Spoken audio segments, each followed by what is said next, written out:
Hello friends, स्वागत है आपका हमारे यूट्यूब चैनल बीके एजुकेशनल में। दोस्तों, हम आपको टैक्सोनॉमी पढ़ा रहे थे और टैक्सोनॉमी में हमने बात कर ली थी अरस्तु के वर्गीकरण की और कैरोलस लिनियस के वर्गीकरण की।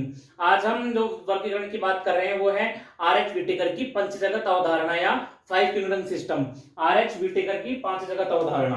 आर.एच. व्हिटेकर ने पांच जगत अवधारणा 5 किंगडम सिस्टम दिया था। ये दिया था 1969 में। इन्होंने दिया था 1969 में।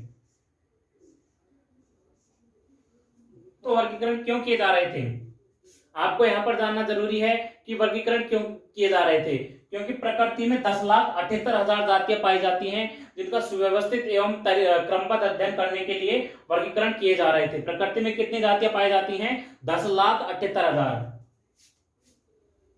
आज के इस वीडियो में हम देखेंगे कि आर.एच. व्हिटेकर ने किस प्रकार पांच जगत बनाए और उन्होंने जंतुओं को किस प्रकार विभाजित किया, किन लक्षणों के आधार पर उन्होंने जंतुओं को वर्गीकृत किया। आर.एच. व्हिटेकर ने जंतुओं को 5 वर्गों में वर्गीकृत किया।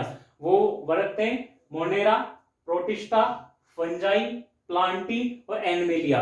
आर.एच. व्हिटेकर ने जंतुओं को इन 5 वर्गों में किन लक्षणों के आधार पर वर्गीकृत किया, वो अपन देखते हैं। पहला नंबर आता है कोशिका का प्रकार की कोशिका कौन सी पाई जाती है। अब यहाँ पर कोशिका दो प्रकार की होती है, एक तो होती है प्रोकैरियोटिक और एक होती है यूकैरियोटिक। प्रोकैरियोटिक और यूकैरियोटिक इस आधार पर है, ये केंद्र के आधार पर। यहाँ कैरियोटिक यानी कैरियोटिक का अर्थ होता है कैरियोन, कैरियोन का मतलब होता है केंद्रक। अब उन्होंने किस प्रकार वर्गीकृत किया? प्रोकैरियोटिक, प्रोकैरियोटिक यानी जिनका पुराना केंद्रक था, अर्थात केंद्रक विकसित नहीं था, और यूकैरियोटिक जिनमें आधुनिक प्रकार का यानी कि विकसित प्रकार का केंद्र पाया जाता है। इसमें कौन सा पाया जाता है? पहला आता है मोनेरा। मोनेरा में होती है प्रोकैरियोटिक। मोनेरा के अलावा जितने भी वर्ग थे सब में पाई जाती है यूकैरियोटिक।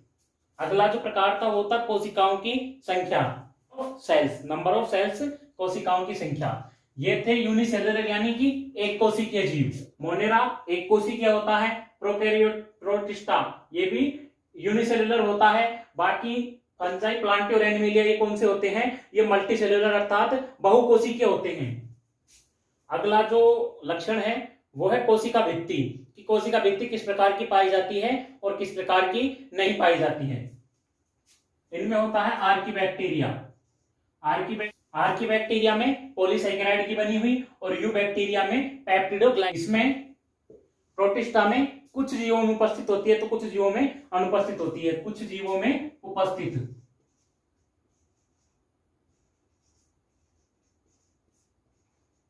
इसमें कुछ जीवों में उपस्थित होती है, जैसे कि क्राइसोफाइटा और यूग्लिना और प्रोटिस्टा। कुछ जीवों में उपस्थित जैसे क्राइसोफाइटा और यूग्लिना में। फंजाई में काइटिन की बनी हुई होती है। कोशिका भित्ति की हम बात कर रहे थे, मोनेरा में आर्कीबैक्टीरिया में पाई जाती है पॉलीसैकेराइड की बनी हुई, यूबैक्टीरिया में पाई जाती है पेप्टिडोग्लाइकन की बनी हुई। और प्रोटिस्टा की बात करें तो कुछ जीवों में उपस्थित होती है, जैसे कि क्राइसोफाइटा और यूग्लिना। जबकि फंजाई है, फंजाई में काइटिन की बनी हुई होती है। प्लांटी की, तो प्लांटी में किसकी बनी हुई होती है? प्लांटी में जो सेल पाई जाती है, कोशिका भित्ति पाई जाती है, प्लांटी में सेल्यूलोज की बनी हुई होती है। और अगर हम बात करें एनिमेलिया, एनिमेलिया यानी जंतु जगत, इसमें कोशिका भित्ति नहीं पाई जाती है। अगर हम बात करें एनिमेलिया की तो एनिमेलिया में कोशिका भित्ति नहीं पाई जाती है, यानी कि इसमें एब्सेंट होती है। कि हम बात करते में होते हैं स्वयंपोषी और विषमपोषी दोनों प्रकार के। मोनेरा होता है उसको होता है स्वयंपोषी और विषमपोषी दोनों प्रकार के इसमें जीव पाए जाते हैं। प्रोटिस्टा में स्वयंपोषी, विषमपोषी और प्राणी संभोजी। फंजाई में अवशोषण द्वारा पोषण होता है। फंजाई होते हैं वो अवशोषण द्वारा अपना पोषण प्राप्त करते हैं। प्लांटी स्वयंपोषी होते हैं और ये अपना भोजन प्रकाश संश्लेषण के द्वारा बनाते हैं। जी हाँ, प्लांटी में स्वयंपोषी जीव पाए जाते हैं जो प्रकाश संश्लेषण द्वारा अपना भोजन स्वयं निर्मित करते हैं। अब एनिमेलिया में विषमपोषी ही होते हैं। लक्षण आता है वो आता है शारीरिक संगठन। मोनेरा में होता है कोशिकीय। अगर हम प्रोटिस्टा की बात करें तो प्रोटिस्टा भी कोशिकीय जीव होते हैं। और हम बात करें फंजाई की तो फंजाई में कोमल ऊतक होते हैं। हम बात करें प्लांटी की तो प्लांटी में अंग होते हैं, अंग या ऑर्गन्स। और अगर हम बात करें एनिमेलिया की तो एनिमेलिया में अंग तंत्र होते हैं। अगला जो अपना आता है वो आता है जनन। जनन किस प्रकार होता है? मोनेरा में जो जनन होता है वो होता है कॉन्जुगेशन और फ्यूजन, संयुग्मन और संलयन द्वारा। में जनन होता है वो होता है युग्मक संलयन यानी गैमेटिक फ्यूजन से। फंजाई, फंजाई में किस प्रकार का जनन होता है? फंजाई में होता है लैंगिक जनन। हम बात करते हैं प्लांटी की, तो प्लांटी में होता है लैंगिक जनन, अलैंगिक जनन, कायिक जनन।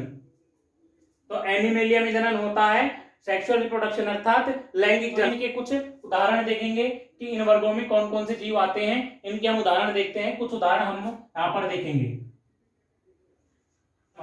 इसमें आता है माइकोप्लाज्मा।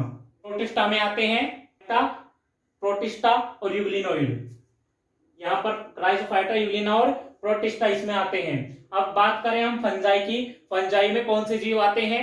फंजाई आते हैं राइजोपस, म्यूकस और बेसिडियम आइसिटीज। अब हम बात करें प्लांटी की, तो प्लांटी में आते हैं मॉस, टेरिडोफाइटा और ब्रायोफाइटा।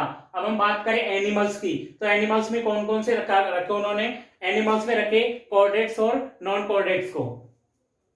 कॉर्डेटा और नॉन कॉर्डेटा आते हैं एनिमेलिया में।